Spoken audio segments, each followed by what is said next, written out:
Hello, and welcome to another ASMR adult bedtime story. This one is a play on a Cinderella story. It's called The Whimsical Whispers of Moonlit Hollow. Once upon a time, in a town surrounded by rolling hills and deep, enigmatic woods, lived a spirited young woman named Katie. She had her late mother's sharp wit, her father Henry's penchant for accidental mischief, and a knack for surviving situations most would run from. Her life was ordinary until her father remarried a woman named Lillith, a vision of elegance and poise. Lillith seemed perfect to everyone else, but Katie saw her for what she was. Beneath the graceful exterior lay a heart that could frost over any sunny day.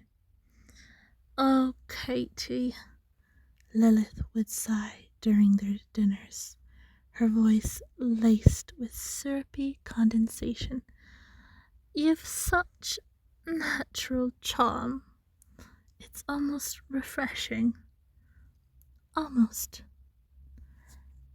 Katie, never one to back down, would retort with her own barbs.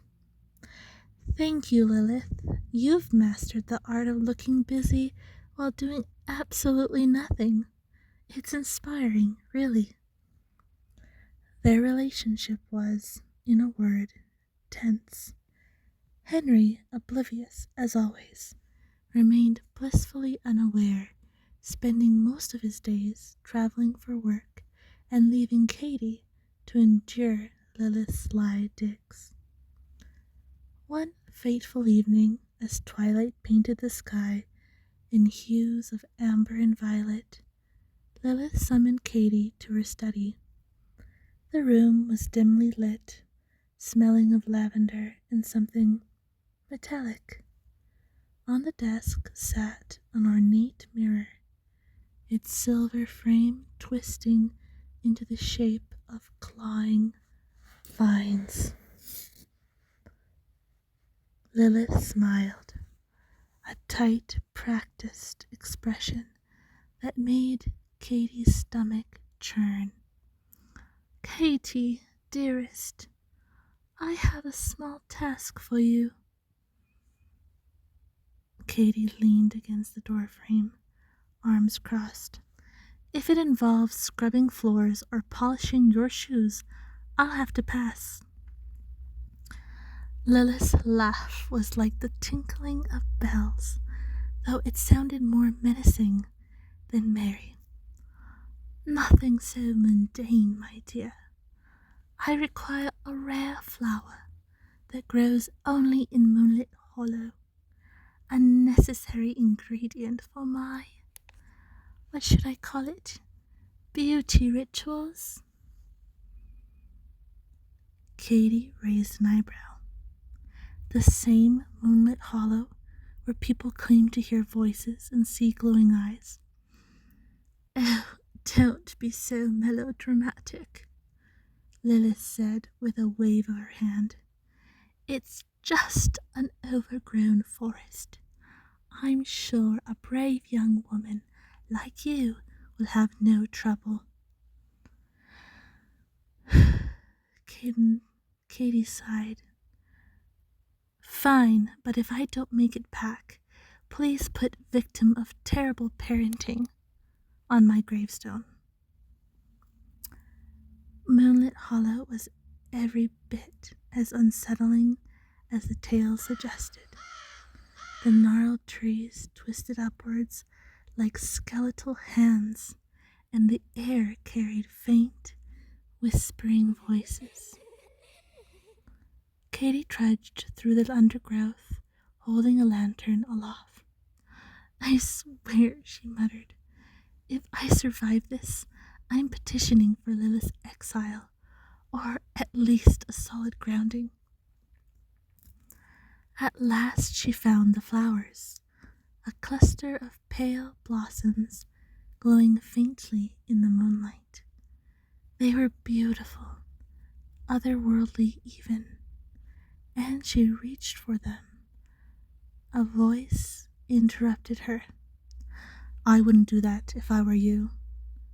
It drawled smooth as silk. Evelyn jumped, spinning around. Standing there was a man, if he could be called that. He was tall, with golden eyes that seemed to glow and dark hair that fell just shy of unruly. He leaned casually against a tree, smirking like he'd caught her stealing cookies. "Who are you?" Katy demanded, gripping her lantern tighter. "The name's Rowan," he said, straightening. "I'm the guardian of this forest. And you are another of Lillith's pawns, I assume?" Katy bristled. "I'm nobody's pawn. She said these flowers were for a beauty serum." Rowan's laughter echoed through the woods, low and rich. "Did she now?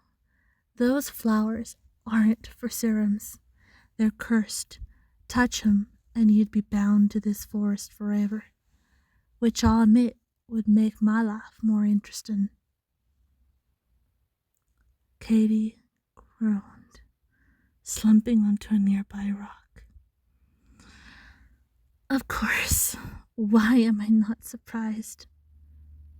She glanced at Rowan. "Let me guess. You're about to tell me there's no way out of this?" Rowan tilted his head. His smirk softened. "Actually, I can't help, but it'll cost you." Katy crossed her arms. "If you're about to ask for my soul, I'll need a contract in triplicate."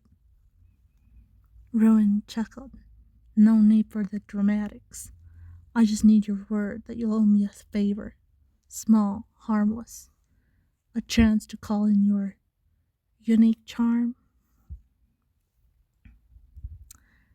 "Fine," Katy said. "But if this gets me killed, I'm haunting you." "Deal," Rowan said, holding out a hand. Rowan led her deeper into the hollow, where moonlight poured in a hidden glade like liquid silver. He produced a small vial of shimmering liquid from his cloak. "Pour this onto Lilith's mirror," he instructed. "It'll reveal her true nature, and likely terrify her into leaving you alone." Katy hesitated, studying him. "Why are you helping me?" Rowan shrugged, his golden eyes meeting hers. "Let's just say I have history with Lilith, and I happen to enjoy the company of a sharp-tongued woman." Katy felt a blush creep up her cheeks, but masked it with a smirk. "Flattery will get you nowhere, forest guardian." Rowan grinned. "Good thing I'm not trying to go anywhere." Back at the house, Evelyn crept into Lilith's. Back at the house, Katy crept into Lilith's study and poured the vial's contents onto the mirror. The surface rippled like water, shifting to reveal Lilith's true form. A hideous, twisted version of herself, her beauty corrupted by greed and malice. The next morning, as Lillith preened before the mirror, it began to shift.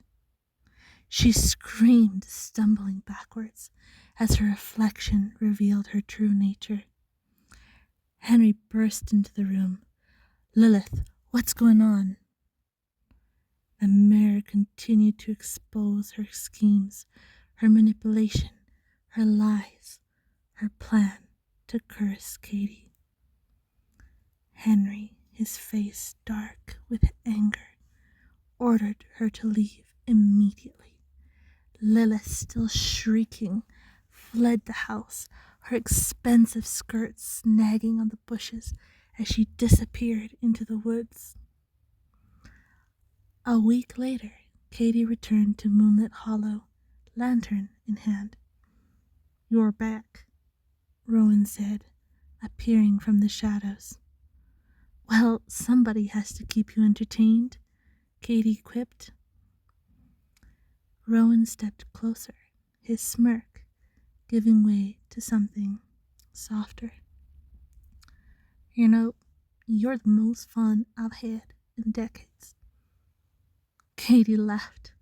"Decades? How old are you?" "Old enough to know better," he said, grinning, "but young enough not to care." Katie rolled her eyes but couldn't hide her smile. "If you're trying to charm me, you'll have to try harder." Rowan stepped closer, his golden eyes locking with hers. "Who says I'm trying?" For the first time, Katie was speechless. The forest seemed to hold its breath as Rowan leaned in, brushing a strand of hair from her face. "Come back soon," he whispered, his voice like the soft rustle of leaves. Katie smiled. "Count on it." And as she walked away, the whispers of the hollow carried Rowan's laughter, warm and rich, like sunlight breaking through the shadows.